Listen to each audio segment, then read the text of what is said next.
Friends, તમને ત્રિફળા ચૂર્ણ વિશે તો સાંભળ્યું જ હશે. ત્રિફળા ચૂર્ણ આપણા શરીર માટે ખૂબ જ ઉપયોગી અને હેલ્ધી છે.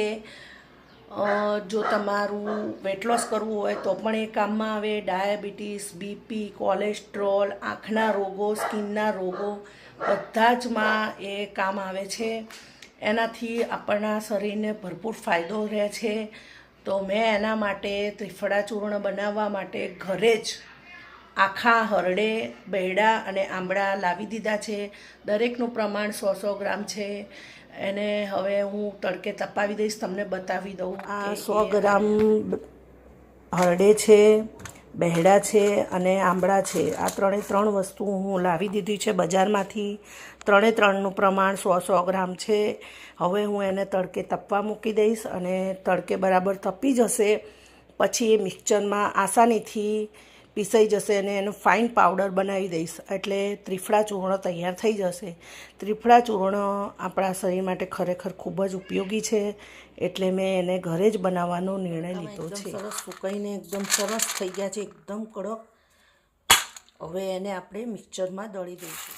આ ગળોની વેલની લાકડી છે, એને પણ મેં સૂકવી દીધી છે. એને પણ હું પીસી લઈશ મિક્સચરમાં અને એનો પણ પાવડર બનાવી દઈશ. એ ડાયાબિટીસ માટે બહુ સરસ છે અને વેટ લોસ માટે પણ બહુ સરસ છે.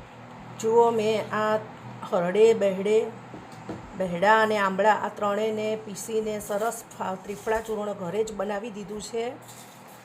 એનો ઉપયોગ કરવાથી હવે આપણને આંખના રોગ, diabetes, BP, high BP, low BP, cholesterol અને વેટ લોસ જેવા દરેક પ્રોબ્લેમ સોલ્વ થઈ શકે છે.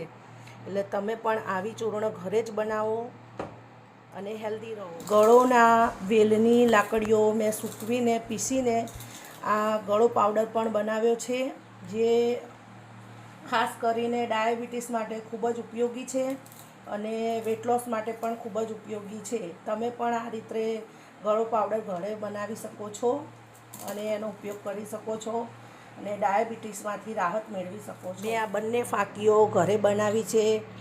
જો તમને મારી આ ફાંકી બનાવવાની રીત ગમી હોય તો પ્લીઝ મારા વિડીયોને લાઈક કરજો, શેર કરજો અને ચેનલને સબસ્ક્રાઈબ કરજો.